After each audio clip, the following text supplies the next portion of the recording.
కృష్ణా నది తీరాన శాశ్వతమైన నగరాన్ని నిర్మిస్తున్న దార్శనికులు గౌరవనీయులు శ్రీ నారా చంద్రబాబు నాయుడు గారికి, ఆంధ్రప్రదేశ్ నిర్మాణానికి మూల స్తంభాలుగా నిలుస్తున్నటువంటి జననేతలు యువనేతలు అయినటువంటి శ్రీ పవన్ కళ్యాణ్ గారికి, నారా లోకేష్ గారికి, పివిఎన్ మాధవ్ గారికి, అదేవిధంగా వేదికను అలంకరించినటువంటి రాష్ట్ర మంత్రులకు, ఎమ్మెల్యేలకు, కార్పొరేషన్ చైర్మన్లకు, మీ భూమిని మీ కలలను ఈ రాజధాని కోసం అర్పించిన అమరావతి రైతు బంధువులకు, ఈ చరిత్రకు వారసులైనటువంటి తెలుగు ప్రజలకు, పొట్టి శ్రీరాములు వారి కుటుంబ సభ్యులకు, పాత్రికేయులకు అందరికీ కూడా మనస్ఫూర్తిగా ధన్యవాదాలు.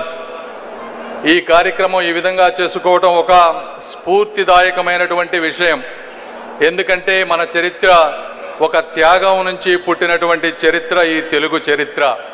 అంటే 58 రోజులు రాజకీయ నాయకులు చర్చిస్తుండగా ఒక మనిషి హృదయ స్పందన మాత్రమే తెలుగు ప్రజల గౌరవాన్ని నిలబెట్టినటువంటి పరిస్థితి. అంటే ఆ రోజుల్లో పొట్టి శ్రీరాములు గారు కాంగ్రెస్ వాది, ఆ రోజు బలమైనటువంటి ప్రధానమంత్రి నెహ్రూ గారు. అలాంటి బలమైన ప్రధానమంత్రిని ఆ పార్టీలోనే ఉంటూ వారిని వ్యతిరేకిస్తూ భాషా ప్రయుక్త రాష్ట్రాల కోసం 58 రోజులు చేయటం అనేది చరిత్రలో గొప్ప విషయం. 1952 ఆ హృదయం ఆగిపోయిన తర్వాత మాత్రమే భారత మ్యాప్ యొక్క ముఖ చిత్రం కూడా మారింది అని మనం ఈ విధంగా గుర్తుపెట్టుకోవాలి. పొట్టి శ్రీరాములు గారు ఒక సాధారణ ఇంజనీర్, భార్యను, పసిపాపను, తల్లిని ఒకే కాలంలో కోల్పోయినటువంటి మనిషి.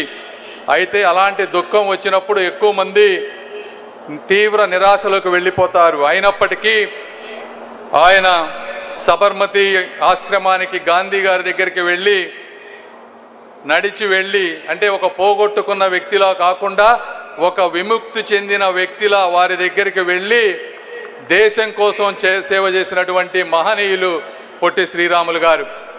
వారి కమిట్మెంట్ చూసి ఆ రోజుల్లో గాంధీజీ గారు శ్రీరాములు లాంటి వ్యక్తులు 11 మంది ఉంటే స్వాతంత్రాన్ని కేవలం ఒకే నిర్మలమైన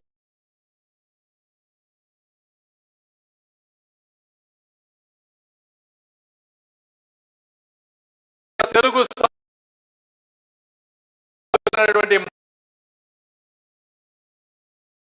చేస్తా కేవలం త్యాగానికే కాకుండా నిర్లక్ష్యానికి గురైన వర్గాల హక్కుల కోసం నెల్లూరు నడివీధుల్లో ఎండల్లో పోరాడారు.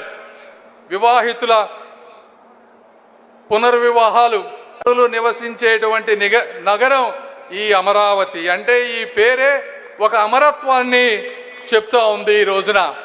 అంటే శ్రీరాములుని అమరజీవి అని పిలవటంలో ఉన్న అమరత్వమే యాదృచ్ఛికం కాదు. ఈ రోజున ఈ అమరావతి ఈ రూపంలో వచ్చింది అంటే ఇది పురాణాలలో వస్తున్నటువంటి ఒక శక్తి అని కూడా నేను మీ అందరికీ తెలియజేస్తా ఉన్నా. ఆ రోజు శ్రీరాములు గారు ఏ విధంగా అయితే నిరాదరణకు గురి అయ్యారో, అణచబడ్డారో, ఆపబడ్డారో, అదేవిధంగా 2019-24 మధ్య 1631 రోజులు తమ భూమి ఇచ్చిన రైతులను ఆందోళన చేశారు. ఎండలో వానలో రైతులు పగలు ఇబ్బంది పడ్డారు. వారిని చూసి నవ్వారు, వారి మాట వినలేదు, మర్చిపోమన్నారు. అయినా వారు కూడా వెనగడుగు వెయ్యలేదు అని సభాముఖంగా తెలియజేస్తా ఉన్నా. అంటే అన్యాయానికి తల వంచడం అంటే అన్యాయాన్ని ఒప్పుకోవటమే అని భావించారు అమరావతి ప్రాంత రైతులు. ఇది పొట్టి శ్రీరాములు గారు వంటి ఇచ్చినటువంటి ఒక స్ఫూర్తి అని నేను ఈ విధంగా మీ అందరికీ తెలియజేస్తా ఉన్నాను. శ్రీరాములు గారు ఆ రోజు రాష్ట్రం కోసం ఏ విధంగా అయితే పోరాటం చేశారో, ఈ రోజు ఈ ప్రాంత రైతులు ఒక రాజధాని నిర్మించడానికి కూడా అదే విధమైనటువంటి పోరాటం చేశారు. అంటే ఒక త్యాగం మీద మరొక త్యాగం నిలబడింది. ఇలాంటి త్యాగాలే జీవన నాగరికతలను నిర్మించబడతాయని సభాముఖంగా మీ అందరికీ నేను తెలియజేస్తా ఉన్నాను. అదేవిధంగా శ్రీరాములు గారు ఇచ్చినటువంటి త్యాగానికి అన్న నందమూరి తారక రామారావు గారు సాంస్కృతిక రాజకీయ స్వరాన్ని అందించారు. అదేవిధంగా ఆ తర్వాత అదే విధమైనటువంటి సంకల్పం ఈరోజు గౌరవ ముఖ్యమంత్రి నారా చంద్రబాబు నాయుడు గారు చూస్తూ ఉన్నారు. 2014లో హైదరాబాద్ నుంచి మనం విడిపోయిన తర్వాత వారు కూడా నిరాశ చెందలేదు. గత 5 సంవత్సరాలు ఎన్ని ఇబ్బందులు పెట్టినా ప్రాజెక్టులు ఆగిపోయినా, పెట్టుబడిదారులు వెళ్ళిపోయినా, ఈ అమరావతి నగరాన్ని అనేకమైనటువంటి పదాలతో భంగపరిచినా కూడా నిరాశ చెందకుండా, నాయకుడు అంటే గెలిచినప్పుడు ముందుండేవాడు కాదు, ఓడినప్పుడు కూడా వెనక్కి తగ్గని వాడు నాయకుడు అని నిరూపించినటువంటి వ్యక్తి శ్రీ నారా చంద్రబాబు నాయుడు గారు. అందుకే చరిత్రలో సార్ మీకు కూడా అమరావతిని మళ్ళీ నిలబెట్టిన నాయకుడు శ్రీ నారా చంద్రబాబు నాయుడు గారు అనే విధమైనటువంటి బిరుదు కూడా వచ్చే విధంగా మేమందరం కూడా కష్టపడతామని మీకు తెలియజేస్తా ఉన్నాను. అదేవిధంగా శ్రీరాములు గారి లక్షణాలు ఎన్నో యువత నేర్చుకోవాల్సిన విషయాలు కూడా ఉన్నాయి.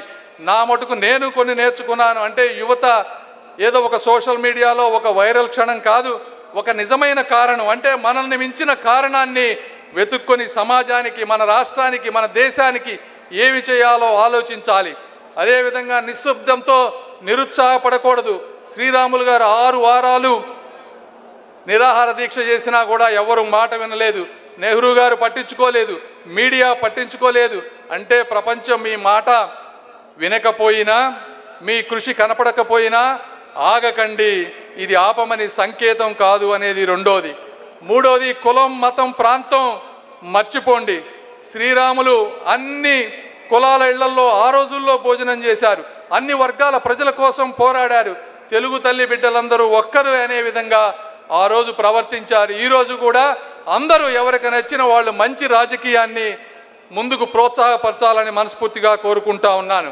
కేవలం విభజించడం అనేది బలహీనమైనటువంటి నాయకుల ఆయుధం, ఐక్యత బలవంతుల ఆయుధం అని ఈ విధంగా నేను తెలియజేస్తా ఉన్నాను. అదేవిధంగా ఆఖరిగా 4వది, నవ్యాంధ్రప్రదేశ్ నిర్మాణంలో ప్రతి ఒక్కరూ కూడా భాగస్వామ్యం కావాలి. నా ఊరికి వెలుతురు కావాలి అంటే ముందు నా ఇంటి దీపం వెలగాలి.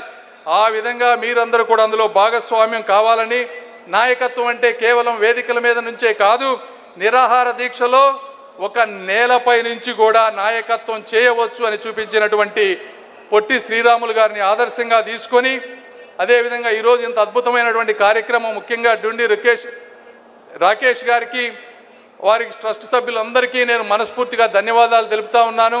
అదేవిధంగా వేదిక పైన ఉన్నటువంటి ఈ కార్యక్రమానికి మొత్తం పర్మిషన్లు ఇచ్చినటువంటి వారిని కానీ, నారా లోకేష్ గారిని గుర్తించినందుకు కానీ, చంద్రబాబు నాయుడుకి అందరికీ కూడా కృతజ్ఞతలు తెలుపుకుంటూ, ఆఖరిగా తెలుగు జాతి త్యాగాలను గుర్తించుకునే జాతి, సర్వస్వం ఇచ్చిన వారిని గౌరవించే జాతి.